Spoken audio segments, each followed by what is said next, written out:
Greetings, GI Joburgers. This is Steve, and I'm sending you a very warm and sweaty greeting all the way from Singapore, where Kim and I have taken our son Elliot to meet her side of the family, and he's learning all sorts of bad habits from his cousins. Delightful. But I'm not here just to talk about being a tourist in a foreign land. I'm here because a buddy of the channel called Rob reached out to us back in July of 2022 to say that he heard on the podcast that our Rob was in the mood to have a quick kick, and he had a particularly nice one from his childhood collection that he wanted to pass on to us. But not content in just helping out one GI Joe burger, he asked Paul and I for our, wish lists. I have no idea what's in this box as far as anything beyond the quick kick figure is concerned. So we're going to get into it together, and that is just cause for excitement, I'm sure you'll all agree. I mean, this is actually the best kind of toy experience we could possibly have these days. The not knowing, the blind box, the surprise, especially when it comes from someone thoughtful, who is a fan, who is a friend of the channel. Rob, thank you, buddy. I'm already enjoying the process and I haven't even got the box open yet. Hi guys. I'm a big fan of the channel and love everything that you do. I can't get enough of your play motion epics, and the podcast discussions are always engaging and on point. Rob, you had mentioned on the show that you were looking for a quick kick, and I want to donate my childhood figure, and he's still rocking his original O-ring. That man's kept in shape. I'm sure you'll give him a good home. Quick Kick's not alone though. He's got a mostly disarmed prisoner that he captured while on a mission with Jinx. The two of them got separated during the fighting, but he grabbed some of the bad luck lady's gear that he's also brought along. Paul, so I was all set up to send you my range viper, but as I was playing with him one last time, I heard a loud crack, and he suddenly got loose and jiggly. Turns out the screw hole in his back broke off inside him. Let that be a lesson not to over-tighten screws while replacing O-rings. Ouch. I was successfully able to glue it, and since the repair is on the inside, you can't see it. I don't want to just give you a now broken range viper, so here's a classic to go along with him. Blowtorch was the second GI Joe figure I ever got, and he's been with me for longer than I can remember. Take good care of him, and burn some cobras for me. Steve, in our correspondence, you'd given me a list of parts needed to complete some of your figures and vehicles, so I'm sending what I could find from my loose weapons cache. The only vehicle parts I could manage was the Dreadnought cycle, and I've sent the whole, but woefully incomplete bike. This was a piece I'd gotten from a friend, and it had been through the ringer. At some point in its life, the front forks broke and were melted onto the bike frame, only to break off again. What a mess.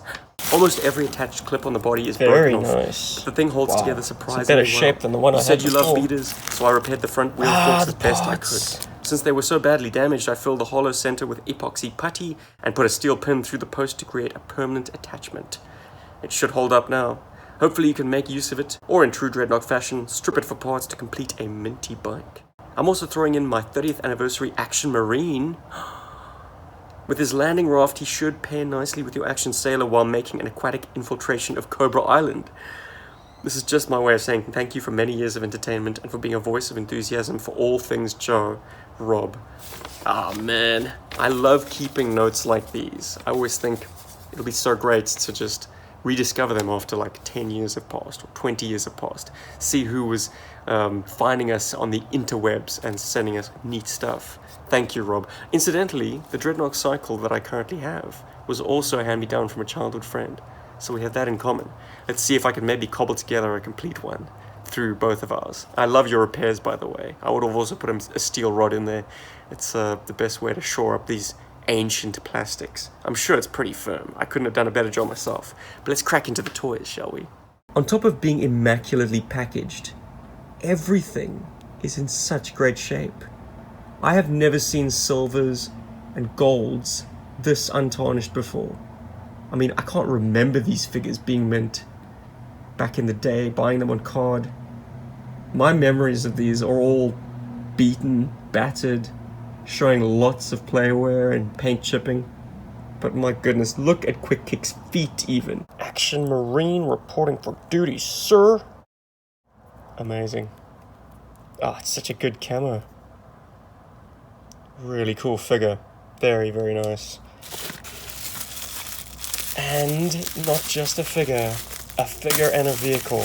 That kind of makes him a head above the action soldier and the action pilot. I love this, and I love the underwater sled. One of these was actually used in a play motion. It was Zazel Phoenix's from Sergeant Slaughter's Slaughterhouse. He used the Action Marine for his Sergeant Slaughter, but the boat is what delivered Mercer to the slaughterhouse for his training. And Spirit was captaining that vessel. But it's such a nice presentation. Very authentic.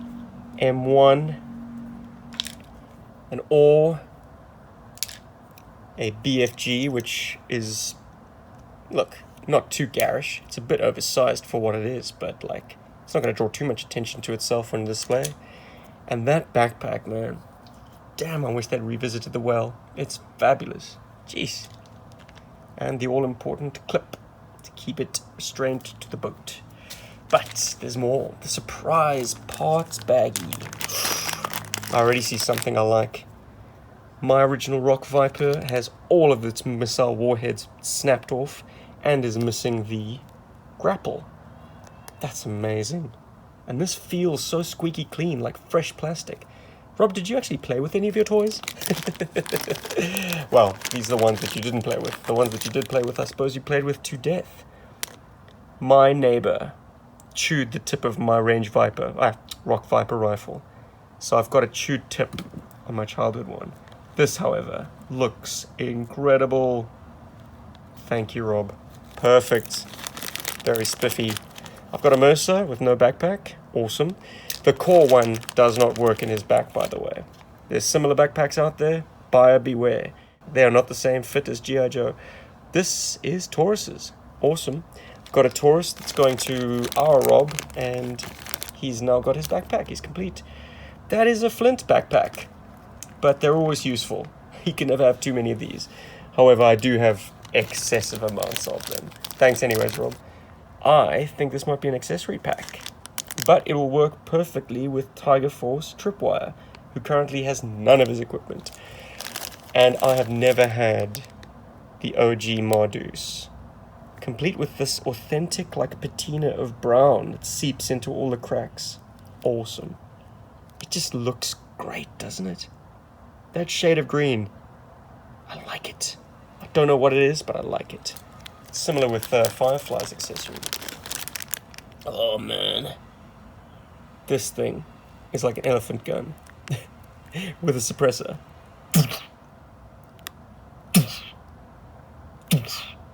Awesome. Mercer is complete. Here are some fun inclusions that I've never had before. And perfect that it's the Sarge and a bat.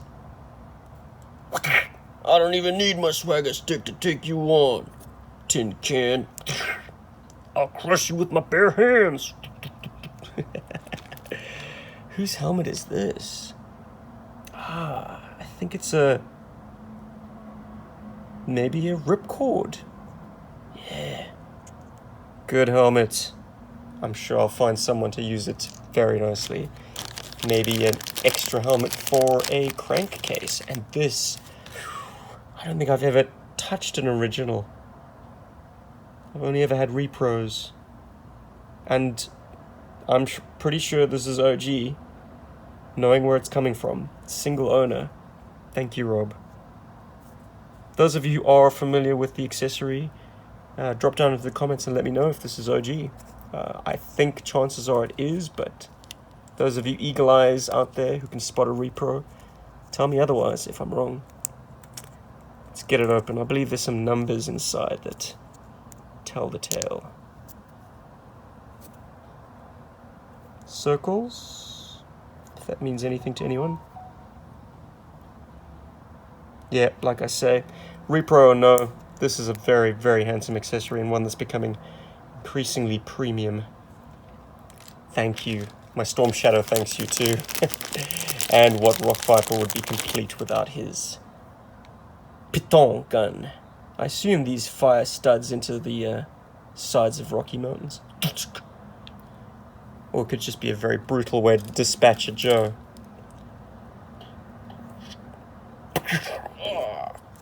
Poor guy, never saw it coming. Awesome swag! Thank you for sending such thoughtful and tailor-made gifts to each one of us. The note, chef's kiss. Very fun, and I'm sure all of these toys will be warmly appreciated where they're going. They're going to be coming with me on the long plane to Africa, where the 3 members of GI Joburg will finally be reunited. Wow, it's been over 3 years now. Yeah, it's going to be a good day, my friends, and hopefully you'll be able to join us for it. This is Steve from GI Joburg signing off. Yo Joe. Berg.